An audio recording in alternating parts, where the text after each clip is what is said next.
Hey everyone, my name is Jax from Transparency Love. I know I have my phone and it's so weird, but honestly, this is my first video and I have so much to say that I've tried to do it without my phone and it's just sounded like a complete hot mess.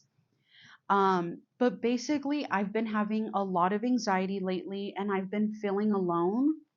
And I know that what I'm going through, I'm not alone, like there are others in my situation. But before I share one of the biggest secrets that I've been wanting to let y'all know, I did just want to tell you a little bit about me. So, talking about my childhood is honestly really hard. Growing up, my dad left when I was 2. So, my mom struggled as a single mom taking care of 3 kids. It was my sister, who's older, me, the middle child, and my brother. So, with my dad being gone, I feel like my childhood was really lonely. I didn't really feel comfortable going to school only because I always felt like I was different. My dad wasn't there. My mom was constantly working, if 2, not 3 jobs. Eventually, she got sick. I knew nothing about my dad, and it almost felt like I really didn't know my mom either because she was constantly working. And then if she wasn't working, like I said, she was kind of in and out of the hospital. So I turned 18 and it was like the biggest blessing ever because I felt like, okay, I can start my life, but do things that make me happy and do things that I want to do. I did enroll into college and started job hunting as I was going to school. And I had 2 opportunities that came at me at the same time. And it was honestly probably one of the most like craziest things that has ever happened to me because like I feel like my life could have went in 2 different directions. When I got into college, there was a position that was available for a bookstore, but the scary part about that position was it was just a temporary position. But if you know me, you know that I manifest things. Oh, sorry, there was a fly. If you know me, you know that I like to manifest. And so my goal was to get into the position, work my off, and hope that once the temp role was up, that they would love me and keep me forever. So I did apply, and at the same time, I had rekindled my friendship with one of my old best friends, and she was working at a fast food restaurant called Yoshinoya. And she was like, hey, you should apply. I gave it a shot. And so I want to say like 2 or 3 days went by. My phone started ringing, and it's Citrus College, the bookstore, and they're basically saying, hey, we loved your interview. Thank you so much for applying. You got the position.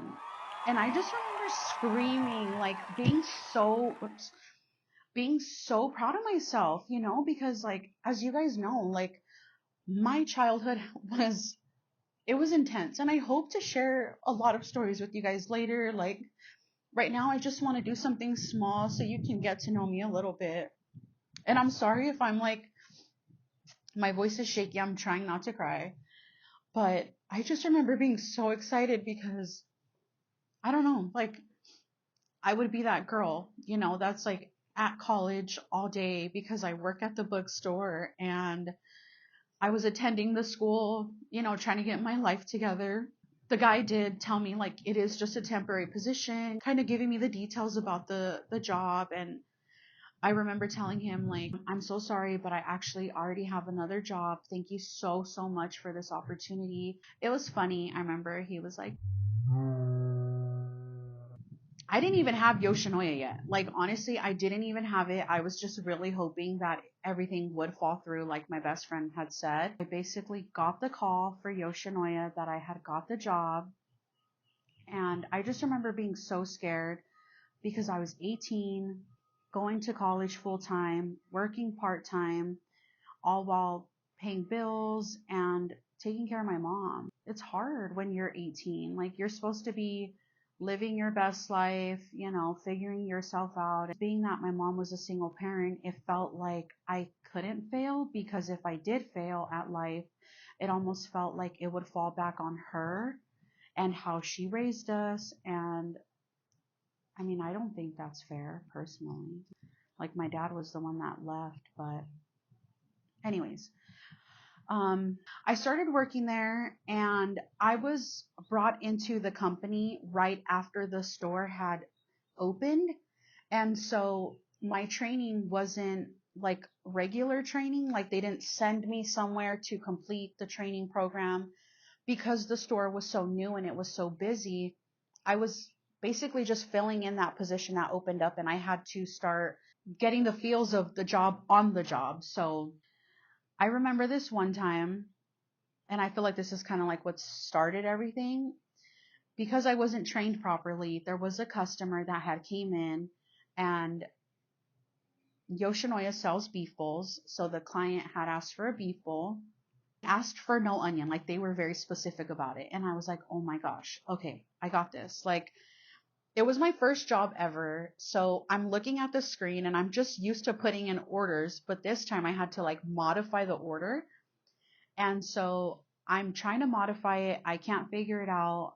And all of a sudden, I'm just like I'm like right here looking at my thing, and I just see someone coming at like the corner of my eye, and I'm like, oh my God.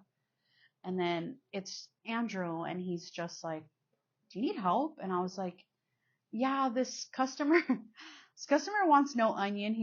And so I feel like that was when I noticed, like, wow, like, they're taking the time to help me.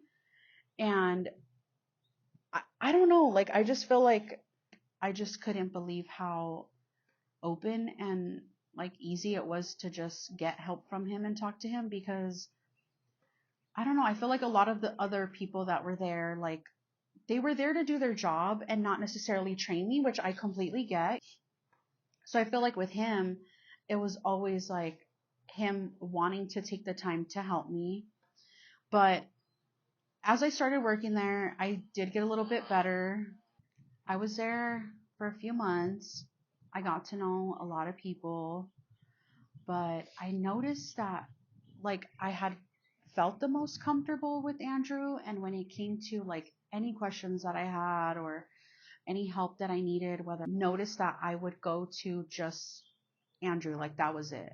You know, on our downtime, like talk to each other and just like, hey, where did you go to high school? I mean, at first I was like, how old are you? Like, I didn't even know how old he was.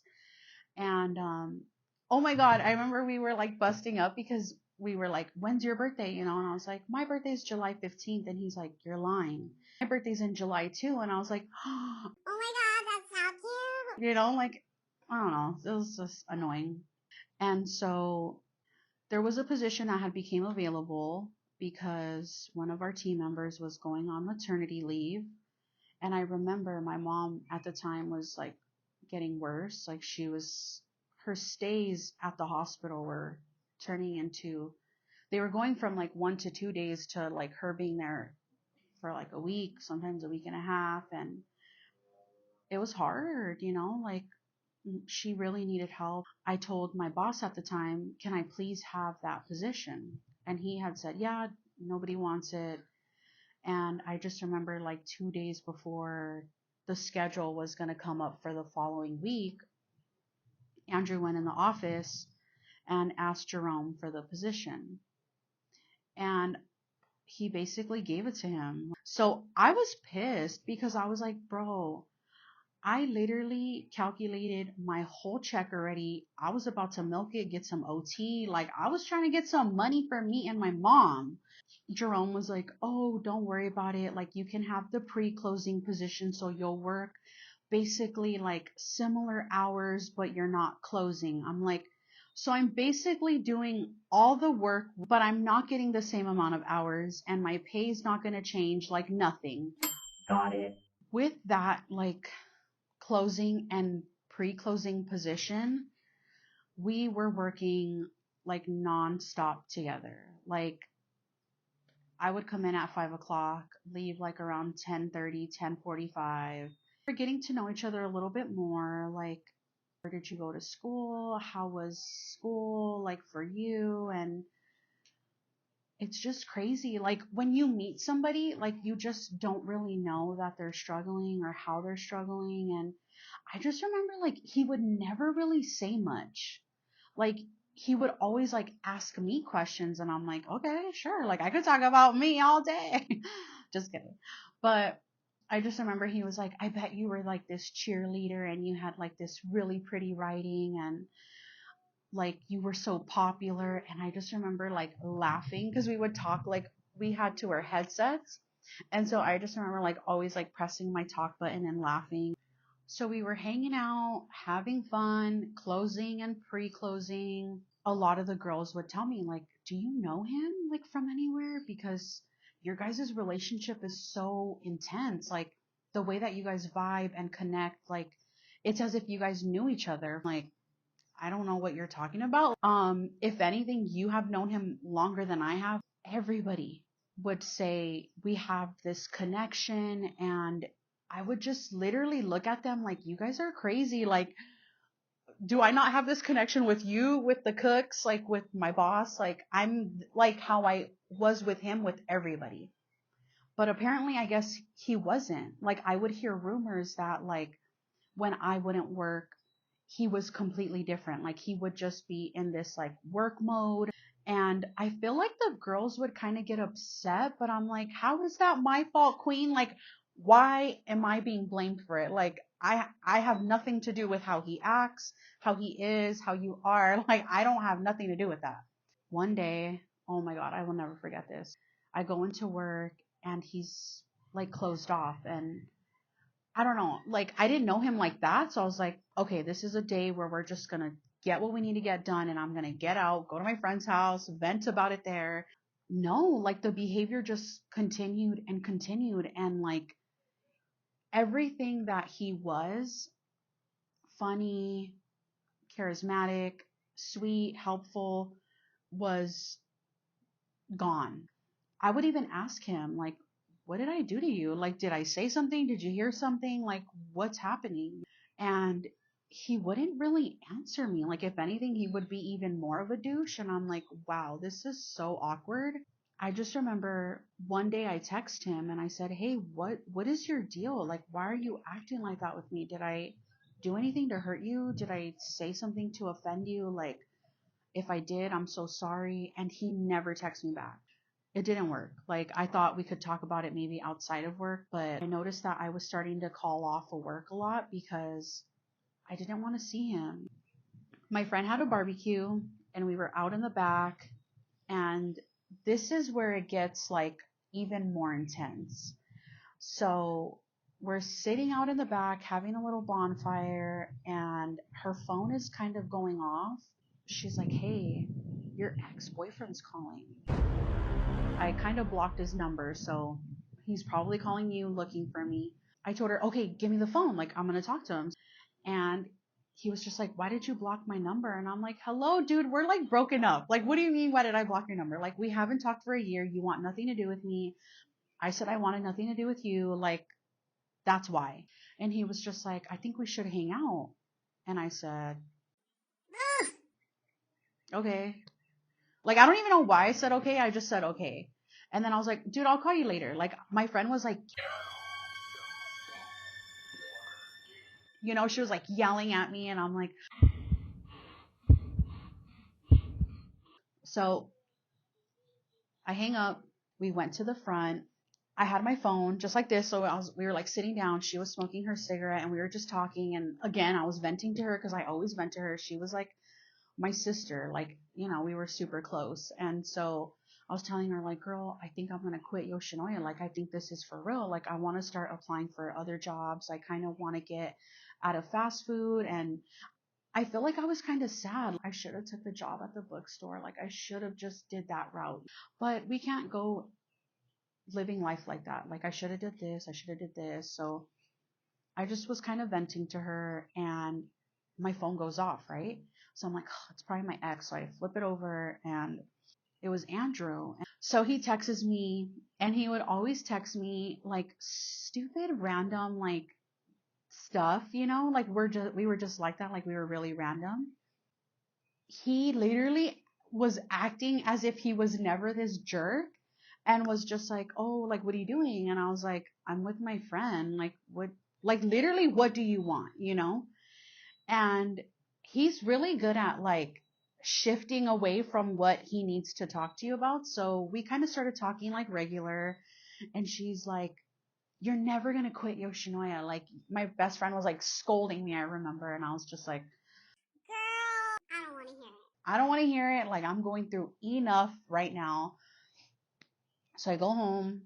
It's probably like 11 o'clock at night or something. And he texts me saying, "I have to tell you something."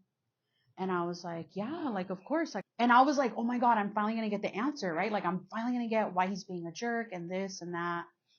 And he texts me. Okay. So I'm like laying in bed. I'm like on my phone. And he texts me and he's like, "I'm gay." And I was like, "No,